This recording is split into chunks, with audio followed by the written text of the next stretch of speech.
one. Hey, everybody. Welcome to the Daily Objective. Happy Friday. We're going to be talking about George Monbiot. It's actually Monbiot, but the British pronounce it Monbiot. That's a joke. Not a very good one.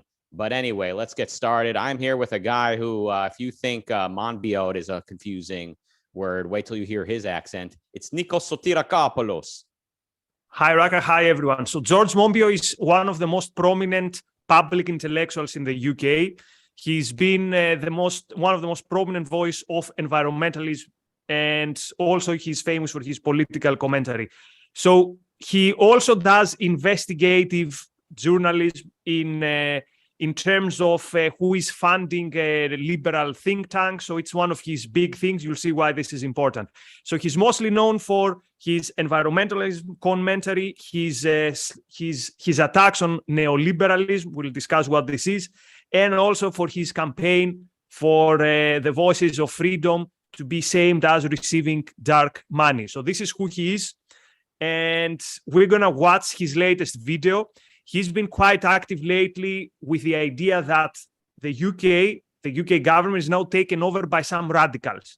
Radicals, you might be surprised to know, for the free market, radicals for capitalism. So Liz Truss and her new cabinet is, in his eyes, this counterattack by...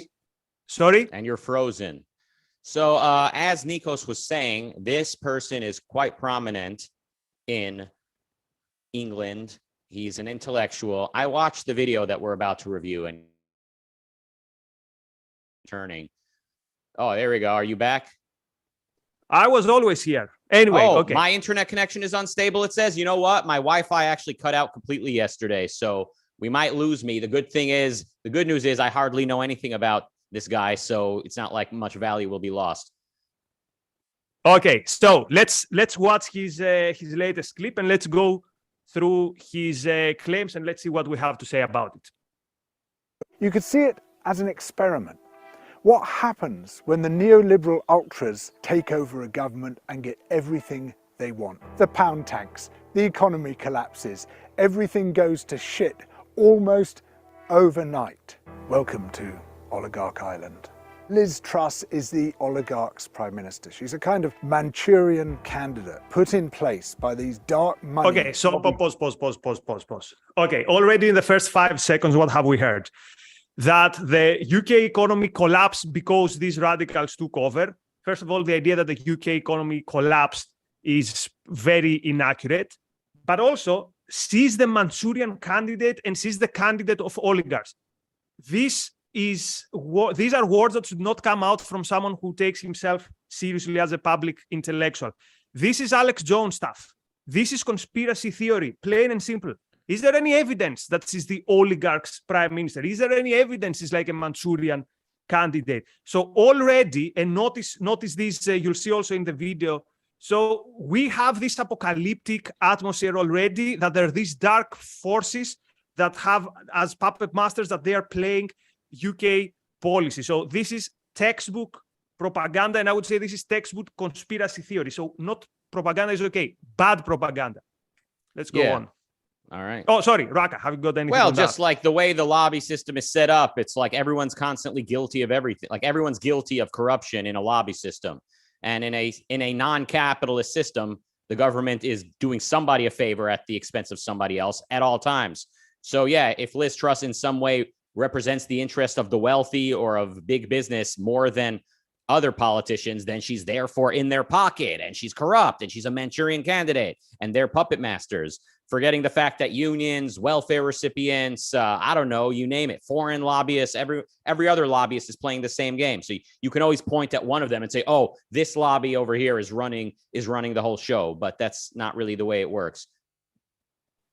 On behalf of oligarchs and corporations, most of whom are not domiciled in this country at all. She is working for global capital against the interests of this nation. These people are fake patriots. They are actually undermining the status of this nation, the short sellers, the hedge funders cleaning up, the oligarchs laughing all the way to the bank, and everyone else. Okay, sorry, pause. So in my youth, I was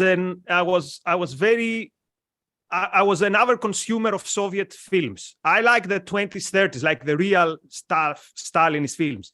This was the typical thing. You would show a fat capitalist smoking a cigar and laughing in an evil way about the poor people who at the same time were struggling and were crying. This is a caricature version. Again, I'm saying this out of respect to someone who wants to be a prominent public intellectual as Monbiot is. This is like even beneath the worst propaganda of the 20s. Like, who are these capitalists who are doing this? Can you give us some names? Who are these people who are doing all these evil things? Give us one name. Give us two names. You're doing your investigative journalism. Who are these people who make the poor people cry? And when did all these things happen? How did we miss them? Why didn't we hear about them? Go on. Right. Towards destitution, absolute misery and chaos and collapse in a country that was one of the richest, most stable, most prosperous on earth, ripped apart by this new... Pause. So the narrative here is that we had one of the richest, most prosperous countries in the world, and suddenly when these neoliberal ideas came around 2 weeks ago, the country collapsed.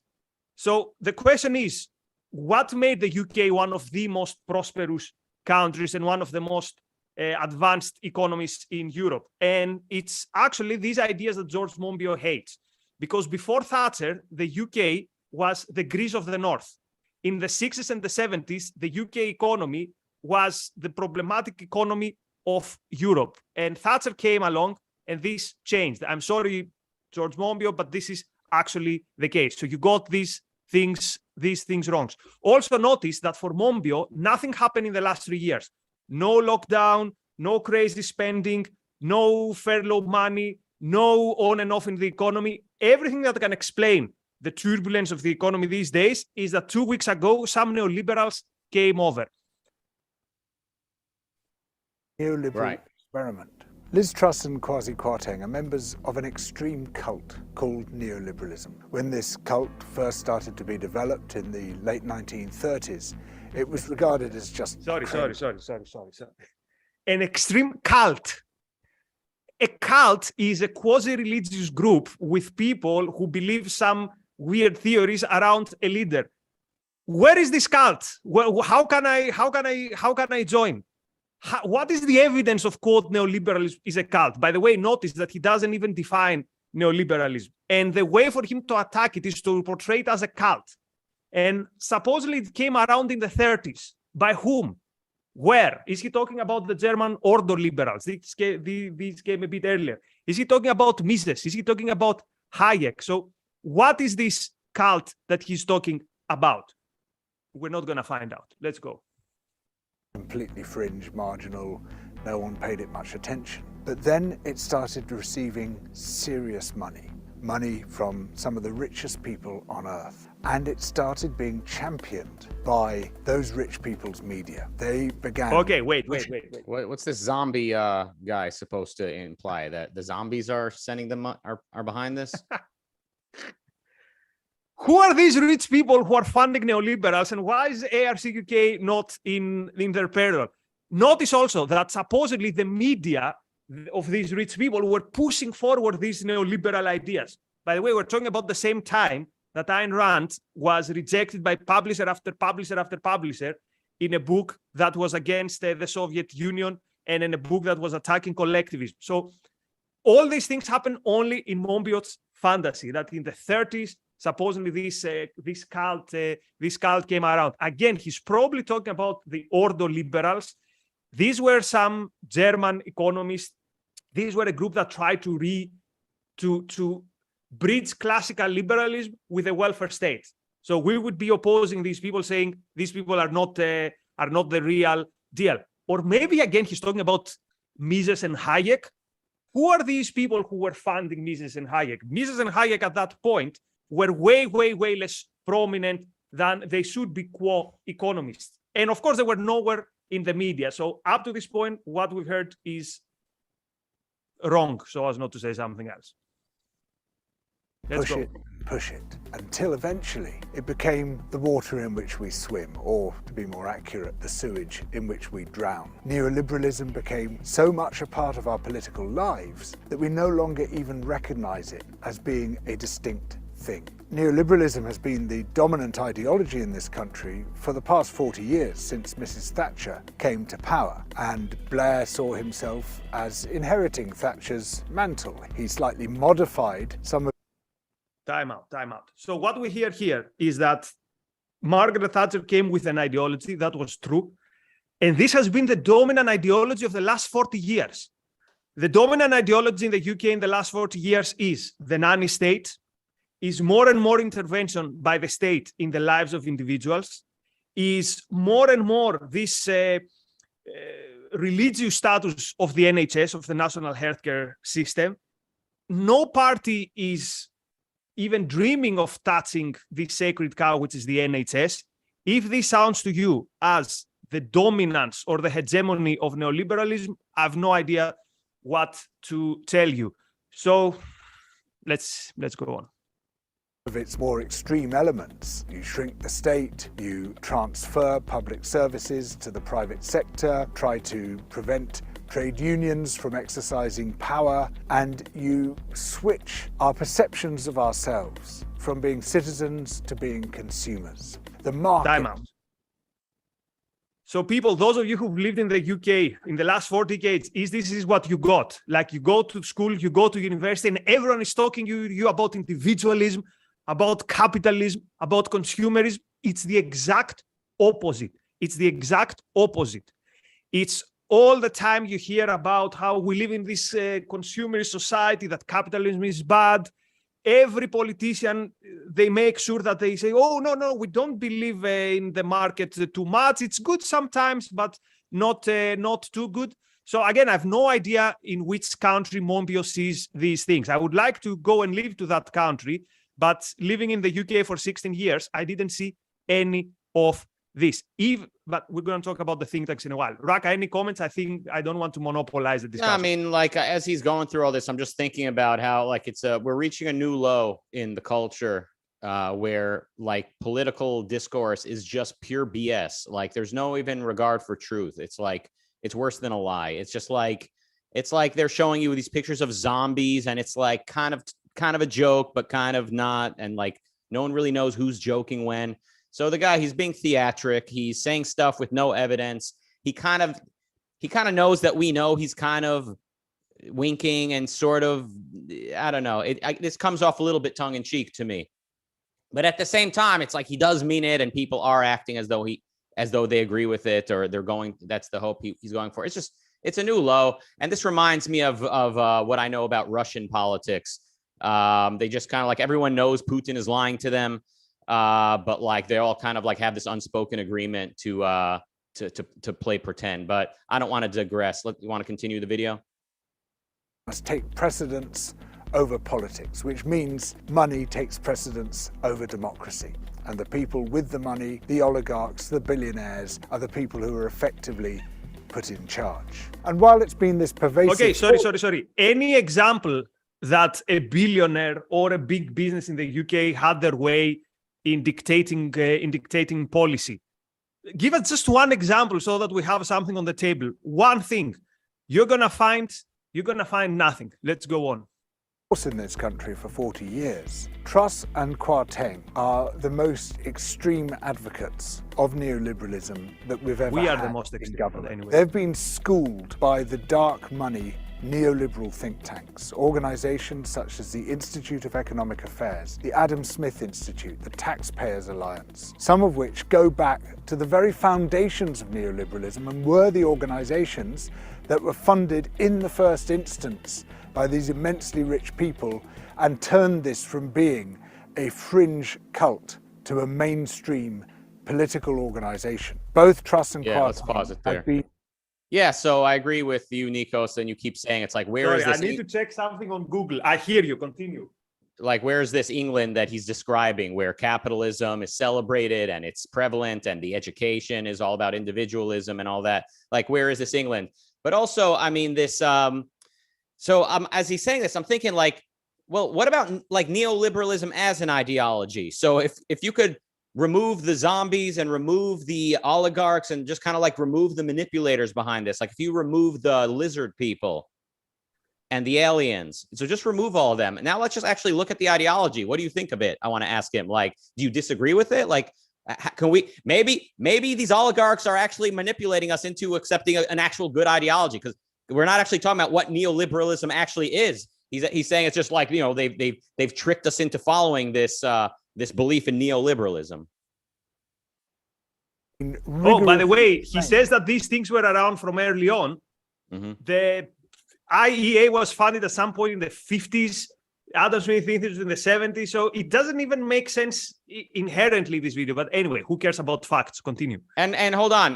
Does neoliberalism denote like new, like there was the original liberalism? So does he have a problem with the old school liberals? Were they also frog people? The people who gave us the Industrial Revolution, does it go back to signing the Magna Carta? Like all the liberals who brought about the abolition of slavery, like, are the original liberals good? Does he like them? Does he see himself as the logical continuity of that tradition, but the neoliberalism are bastardizing the tradition? Or does he reject liberalism altogether in favor of some type of benevolent communism? Like, there's just so many questions I have for this guy. And again, whatever we can describe as neoliberalism, which is an anti-concept, but even if it was a genuine concept, it was a watering down of the original liberalism. So this idea that this was a cult and a fringe radical extremist ideology is already completely wrong. Let's go on. Particularly by the Institute of Economic Affairs, in this doctrine, and several of their crucial advisors, people like Ruth Porter, people like Matthew Sinclair, people like Caroline Elson, people like Alex Wilde. They are straight out of these extremist so-called think tanks who refuse to reveal who's funding them. Break.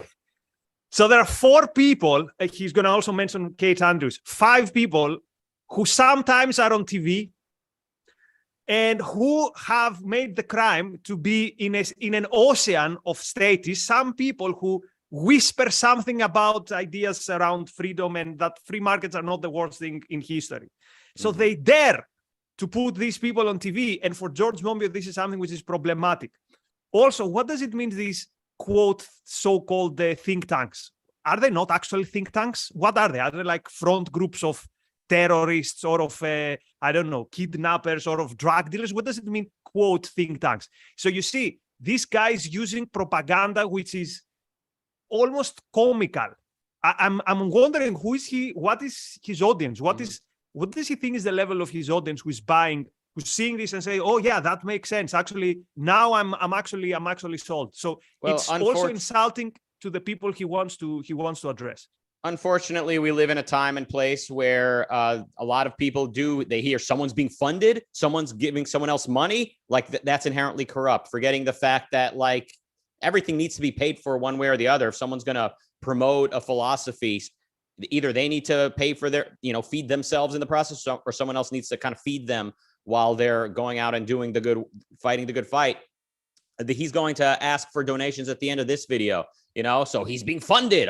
He's Illuminati, right? Like it's just, but like, sadly, people do buy into that. You say, oh, we don't know who their donors are. Why does it matter who's giving them money? Do we agree with the ideology, with the philosophy of neoliberalism or not? Why does it matter which oligarchs or whoever, which billionaires and bankers are paying them, paying their bills while they... And first of all, let's question the premise that these people are radicals for capitalism. These are the people who have been in the Tory party, the statist Tory party, the party that has banned plastic straws, the party which hasn't touched the nanny state that Tony Blair's Labour Party built. So the premise to begin with, that these people have anything to do with capitalism, falls in under its own weight, and it's completely ludicrous. Let's go on. Yeah, well, and as he's described all these people, I'm thinking, wow, there's this many like good, real, like classical liberals. Where have these guys been hiding? I haven't heard the word individualism since long before Trump was in office. I thought like the two of us are basically the last of our dying breed. And here he is just telling us how these people are not only everywhere, but they actually control the whole culture. So it's actually lifting my spirits. They're no longer lobbying government, they are the government. Now, the thing about these so-called think tanks is they claim to be independent think tanks, just thinking about stuff, as if they're some kind of academics. Yes, what's the best policy for this country? Let us objectively determine that. In reality, they are lobby groups acting on behalf of the oligarchs and the corporations who give them their money. And every so often there's a Okay, pause.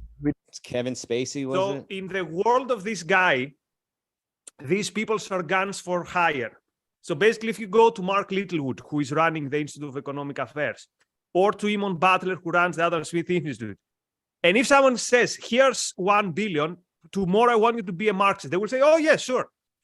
So for Monbiot, the fact there are some businessmen or some companies, some rich people who think, okay, these ideas are worth supporting. For him, there's something very, very weird behind it. So in his mind, again, this is a caricature vision of like 1920s Bolshevik. They're only the bad capitalists and they're people who they control. So if I would go to Monbiot and say, hey, you know what, when I turned from a leftist to an objectivist, it was actually very difficult for my career because it made my life in the university difficult. And in ARCUK, we have actually trouble to keep the lights on. He would consider it completely impossible. His only way of functioning is that some evil person is paying, and then these people are the mouthpieces. Now, I would agree with him in one thing. Not agree, but I would elaborate. If a businessman wants to give their money to someone who's going to actually advocate the rights of people to pursue wealth and to pursue production, they should give them to the Ayn Rand Center UK, which actually has a new endeavor, which is a channel, the Briefly Objective, where you can find shorter videos and shorter highlights from the things that you do. So Daniel has put it on the comment, so check it out. It premiered yesterday. So let's see what else these evil corporations do. Discover who's been paying them. Oh, it's the tobacco companies. Who would have guessed? It's the oil companies. Who would have guessed? It's some really, really nasty US billionaires. Who would have guessed? Pause, because here I get angry. You know who are the nasty billionaires in the US? The Koch brothers. The people who have done more for real social justice than the likes of Monbiot ever will. The people who have advocated for the end on drug wars that actually puts so many people in harm's way and in jail. People who have advocated against useless wars abroad that cost the lives of people abroad and the lives of US soldiers, many of whom come from disadvantaged backgrounds. So the Koch brothers, with whom Monbiot has a vendetta, have actually done way more good in this world than Monbiot ever will. And I would be very actually proud if I would have, quote, dirty Koch money. Because he has done this before. He has done it for my friends in Spiked that, oh, they received the Koch money as if this is a gacha. Right. And the Koch brothers have done more good for the world simply by creating their wealth in the first place. And then secondarily by donating much of it to promoting ideas they believe in. I wish they donated less to various right-wing causes that they see as, you know, somewhat in overlap with their belief in liberty. But that's for another episode. Yeah, and of course, leftist causes get so much billionaire donations. I mean, from George Soros to various successful either businessmen, actors. I mean, you name the industry, and there's a wealthy person donating money to what he thinks is a good cause and is often not a good cause, and is often something that this guy would agree with. This guy probably is on the payroll or the donation roll of some very wealthy people. So it's just a non-argument. But again, this is prevalent. So we have there's kind of like a pro-liberty version of this argument that people do, where like they don't like the socialists, they don't like the leftists, but they can't wrap their mind around the fact that like it's the lobby system came about because of, you know, altruism, and because the lobby system sort of grows itself over time, and people's belief in altruistic causes and in overstepping government sort of made it grow. They think, oh no, big business and and manipulative people, they came up with this system to trick us, and they become like conspiracy nuts as well, where they think the system was planned out in advance, when really the system we see ourselves living in, it grew from the ideas, from the philosophy that people embrace, and the only way to correct it is philosophically. Be a connection between the people who fund them and the positions that they take, that the very rich should stop paying tax, that industry should stop being regulated, that trade unions should effectively be shut down, that protest movements should be shut down. No one says these things, by the way. I wish they did for the first two, but the last two things, that there should be no trade union or cutting down on protests, all that stuff, this is made up. This is made up stuff. It's actually a lie. Let's go on. Nations whose identity they won't reveal. But here's the astonishing thing: the BBC, in common with almost all the rest of the media, invites these people onto its current affairs programs every single day. They populate Question Time, the Today program, Newsnight, the whole lot. They're on there almost 24/7 without ever being challenged as to who's funding them and who they represent. So when we see the absolute... Okay, wait. Again, they dare invite some classical liberals who, whoever has watched like Kate Andrews, they know it's not like a radical for capitalism firebrand. And no one challenges about who funds them. It's the one thing that every time people from the Institute of Economic Affairs hear, who funds you? And what they explain is, we cannot tell you because this is personal information. Maybe these people don't want to share that they fund us. Why? Because we live in a society, we're in a culture which is dominated by the ideas of this guy. And if it comes out that you fund the Institute for Economic Affairs, you will be blacklisted, and who knows what's going to happen. But for Monbiot, this is his mantra. Who funds you? Let's go. Economic, social catastrophe that this extreme version of neoliberalism has just inflicted on this country. That catastrophe is not just on Truss and Kwarteng. It's also on those dark money think tanks. It's also on the BBC. It's also on the billionaire press, which has been championing these crazy ideas for so long. Because the BBC, from morning till evening every day, they promote radical capitalism. Like, tune on BBC for 10 minutes. They go from Ayn Rand to Hayek, then back to Ayn Rand, and then to Kate Andrews. That's the BBC every day. Right. Is that the massive economic crisis caused entirely by this government is going to put a huge squeeze on public finances. And then this government is going to say, oh, we can't afford to fund public services. Damn, we'll have to privatize the NHS. We'll have to do all the... I wish, right? It's like, I'm 39 years old. From the time I remember myself, I hear these things.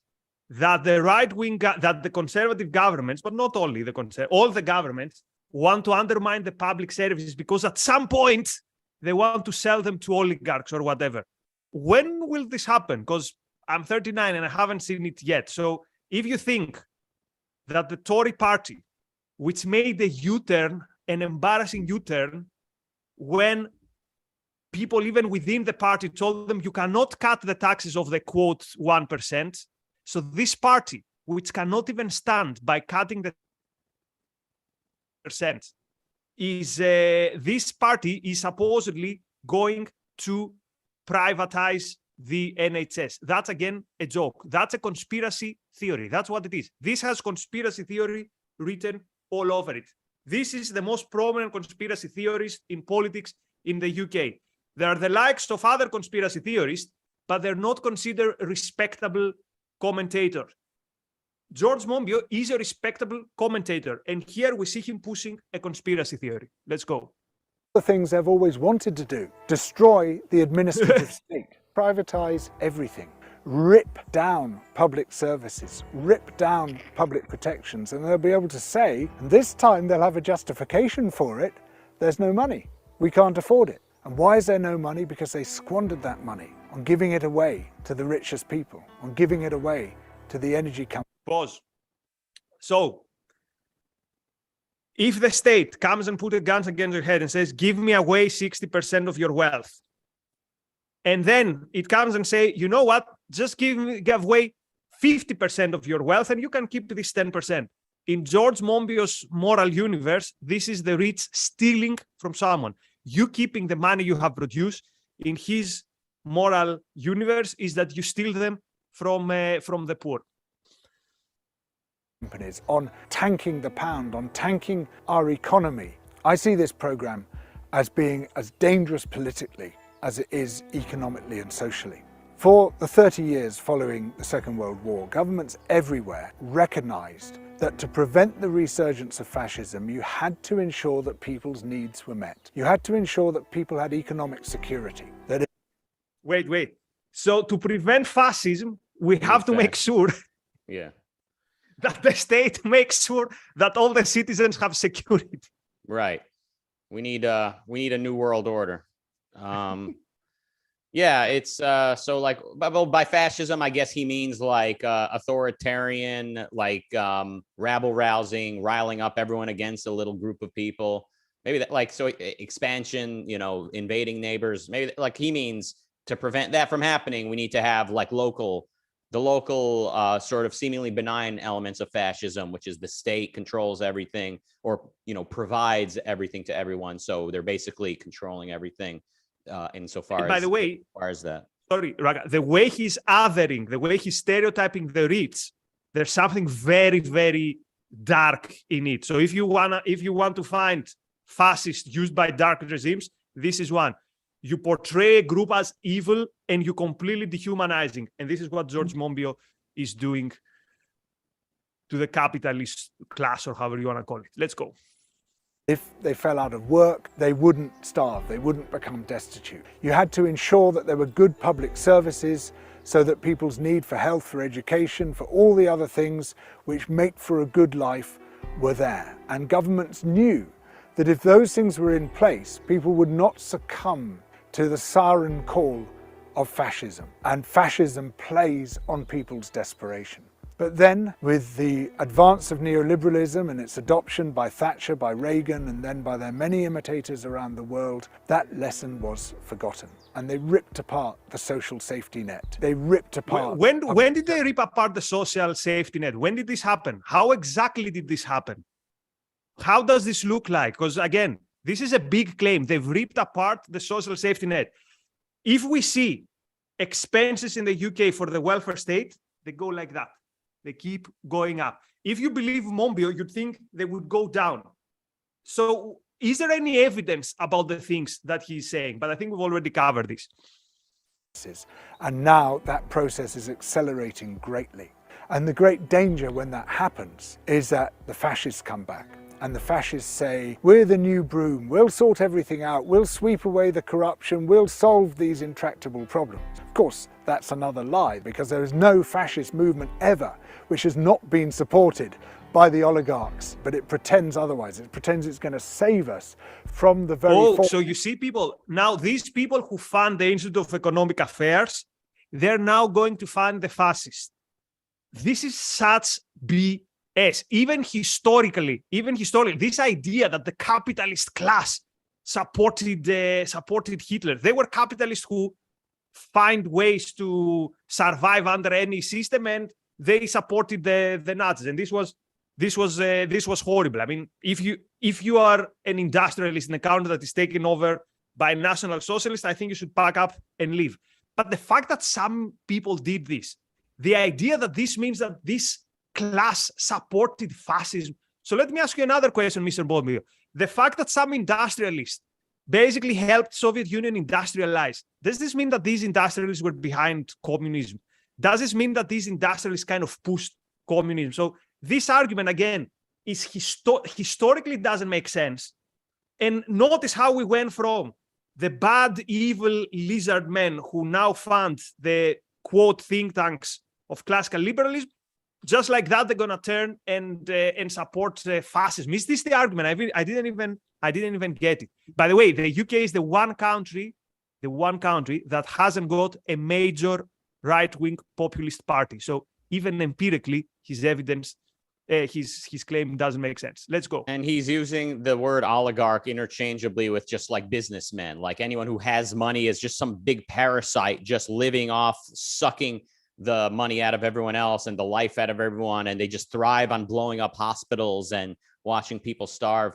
And it's just so the opposite of the truth. In reality, it's these, they're not oligarchs. If in a free, the more free society is, the more they tend to be actual businessmen, entrepreneurs who create values. They create valuable products, they produce, and they sell things to people that wish to buy them to make their lives better. So he says, like, there's never been a fascist uprising without these oligarchs participating. Has there ever been a socialist has there ever been socialism without the participation, or without them relying upon people who produce, without them relying upon, businessmen and the types of people who think and produce? No, the socialists, they always require these people to provide them with the values that they hope to redistribute, which is why read Atlas Shrugged to see the plot twists of plot twists in literary history that have caused this mess, when actually it's an acceleration of those forces. The danger is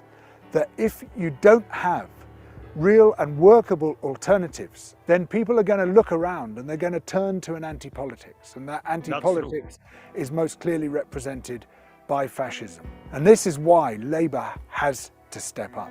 This is why Labour has to stop being this timid, restrained, tooth-sucking movement that it's become, and actually introduce the radical proposals for changing our lives, for improving our lives, for ensuring we have the public services and the economic security that we need to ensure that it is seen as a genuine alternative to this government and not a slightly modified version of it. I think so. People, the alternative to fascism is a left-wing populism that's going to go all in stereotyping and attacking this class of people who are parasites and who are evil, and this is the way forward. So I rest my case. Finger on the beating heart of neoliberalism, if indeed it has a heart. It's the denial of humanity. It's the denial of human relations. It's the denial of anything except buying and selling. There should be no empathy, no compassion, no altruism, no kindness. We should not care. Who says these things? Seriously, who is saying these things? Who is saying there should be no empathy, there should be no compassion? Who are these people? Like, even the classical liberals, I'm shouting in the neighborhood, even the classical liberals today, they're probably more into effective altruism or whatever. So this idea that these bad people say, don't love anyone, just be greedy. And not only that, supposedly these ideas are hegemonic. Like, you go to school and to university and everyone tells you, think it's only about you, it's only about yourself. Like, this is unbelievable how these things can be said by someone who is at least considering himself and viewed as a prominent intellectual. Yeah, and he bundles altruism with just kindness and general good spirits, as which is the package deal fallacy that people commit often. And when you look at the stock footage he used right there, sorry, my camera is like falling down. When you look at the stock footage he used, those people, they're well dressed, they're clean, they're shampooed, they have time, they're wearing nice glasses, they have time to hug each other. Capitalism allows us to be kind to one another, it provides the excess, it creates the excess abundance of goods that we can buy each other gifts. A big part of consumerist culture is the Christmas season. It's, big meals with family and friends. It's traveling to see great new people or to visit old people, like people from the past. It's, capitalism allows us to be benevolent and kind. If those people didn't have capitalism, in that stock footage, of course, there'd be no stock footage, but the people, they'd be tearing each other apart and competing over a scarce resource of food or something like that. About other people. That does not reflect human nature. They're constantly trying to tell us, you are selfish, you are greedy. And sure, we've all got some selfishness and greed in us, but these are not our dominant characteristics. There's a huge body of research showing that our dominant characteristics are empathy and altruism and benevolence and kindness towards other people, a community, a family, our being together with other people and wanting them to have good lives as well as ourselves to have. And how do we politically promote this benevolence in George Monbiot's universe? With a gun against your head, which says give or else. This is the quote benevolence that Monbiot is promoting. Good lives. So we will not stand for this. We must not stand for this. We must gather in unprecedented numbers to defy this attempt by a weird, extreme cult to impose their beliefs on us. This disaster is on the government, but it's also on the media. No. Since we should play the whole thing, yeah, because I think know it's where we can help him out. Active platform. No, to it's these fair. Crazy neoliberal ultras who have tanked the economy and ripped the fabric of the nation apart. This is why we need outlets like Double Down News to tell us the things we're not hearing elsewhere. So please join Double Down News, contribute to Patreon to enable us to keep making these videos. So if you contribute people to Double Down News, then you are the people who hold the strings for whatever George Monbiot says, because apparently that's the only reason someone would support particular views. Because as he said, no one sits like that and says, objectively, I think this is what is right. So except from everything else, except from conspiracy theories, except from not defining neoliberalism, except for not explaining to us why these people are a quote a cult. Also, this is a disdain for ideas themselves. He doesn't actually believe in the role of ideas if he thinks that the only reason some people can support an ideology, or the only reason why an ideology could become mainstream or could become dominant, is with dirty money behind it. Right. Except from the factual mistake that these ideas, of course, are not dominant. Actually, they're very, very fringe. Not only fringe in public sphere or in academia, fringe even within the Conservative Party. Fringe even within, I would say, these think tanks, but let me not get there. I'm looking at his their Patreon. It's 9,751 patrons.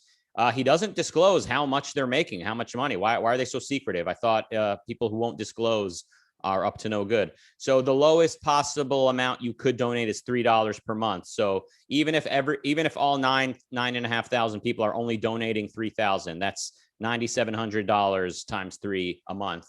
They're not quite oligarchs, but they're living a lot nicer than a lot of the people donating to them. That's for sure. And a lot of these helpless poor people that they claim to want to help. So yeah, I mean, but they're exempt from this, right? If they're receiving money, that's grassroots. That's, truth to power, power to the people. They're speaking for the little guy. They're just trying to protect us from the bad guys. But if a think tank that promotes individual rights, capitalism, receives money, and if the donation comes in a big form, that means that the billionaire donating money is an oligarch and can only be motivated by short-sighted, greedy, destructive greed at the expense of others. The last part about how, really fundamentally community and family is what we really care about. That to me is just the most cringe-worthy, the most cringe-inducing part of that whole video. It's just so patronizing, and it's not even true. It's not true about me. I mean, I love people. I'm sociable, but that's the fundamental value to me in life is, community and sharing. I have personal values that matter most to me, and so should everybody else. This guy, he's like an Ellsworth Toohey, if ever reality could have one. He seems to be entirely motivated by just manipulating other people and just getting in the way of other people's pursuit of happiness and creation of values. Although on the way there, he is earning himself a pretty penny. Anyway, so that's all I wanted to say about this video. Again, why is this important? Because George Monbiot is a prominent voice in the UK. He's a respected voice. He's a voice with who has many followers, many readers in The Guardian. From time to time, he has some good ideas. For example, he has, to his credit, he has changed his mind on nuclear energy. So he's in favor now of nuclear energy. But again, these things cannot go without an answer. So, yeah. And again, the ideas of Monbiot are the ideas of the average person in the academia. It's the ideas of the average person in the grassroots of the left in the UK. So he's not even like a radical voice. This is why it's important to put it on the table that you are building a straw man which doesn't exist in the UK, and you're doing it with a very, very clumsy way, without defining your terms and without giving us any evidence. Anyway, we've gone longer than I usually want the episode to last. So let's, Rucka, let's see what our audience says. Roland with €5.99 says, a little donation to Mr. Monbiot to help him buy a ticket to North Korea. All right. We'll pass that along to him if we see him. Marilyn with $5. Marilyn again with $2 saying, who's funding him? Right. Marilyn with $5 says, his pea coat, shirt, glasses, haircut, nice teeth, and clean air behind him are all made possible by capitalism. Yeah, that's the thing. I mean, and there's got to be a philosophical sort of backstory to how people are able to live in among the fruits of capitalism while denouncing it. I mean, you read the Cause of Hitler's Germany by Leonard Peikoff, or the longer version of the same book, which is The Ominous Parallels. And you see this exact thing happening in the Weimar Republic. If this guy is so concerned about the return of fascism, he should look at how people were talking in Germany. They were, as Peikoff, I think, put it, they were cashing royalty checks while saying that nothing exists, right? They were speaking like monks, but whereas monks were, contemplating a cockroach on the ground for days on end, these guys were living the good life and partying and having fun. So, I mean, the way this guy is talking, he's saying, like, while we're living among the fruits of capitalism, we need to make it as difficult as possible for capitalists and for businessmen to function and to sell us stuff. And this is and not also gonna end well. One more thing. Sorry, I just remembered it. This thing, what he says about empathy, it's so unjust. So some years ago, George Monbiot came out publicly to share that he had he had an important health struggle. And although in my kind of axis of like, who is the one figure that would be more like Ellsworth Toohey, I would put Monbiot. I felt bad with his health problem, and when later I figured out that he overcame it, I felt something positive inside me. Now you could say this is Christian, whatever, but it's this basic humanity that says that you don't want anyone to suffer unnecessarily, particularly if it's something that has nothing to do with their control. Something like a health problem that can just hit you. So I almost feel personally offended. Or I know Kate Andrews, the idea that you present her as someone who, these people don't care about other people. They only care about, this is so unfair to these people. Of course, from all the BS we've heard, the personal injustice to people is the least of it, but it still makes me angry. Let's go. And one more super chat from Philosophical Zombie Hunter, £2 says, get him, Nikos. He's on fire. All right. Well, that was a nice little depressing and yet fun and uplifting episode. Everybody, if you haven't read Ayn Rand, listen. When all you really see in the culture are people like that guy, it's understandable that you don't think like people are capable of anything more. That's why good people are of value to you. You get to observe them, and good people in art are indispensable and priceless. So read The Fountainhead, read Atlas Shrugged, read romantic literature, consume romantic art, and it'll help you as you go through this life and are constantly being told that your primary nature, your function is to serve the others and be a good collectivist. But you will know that's not true. And you'll have had other people model that to you. You look very confused right now, Nikos. I'm concerned.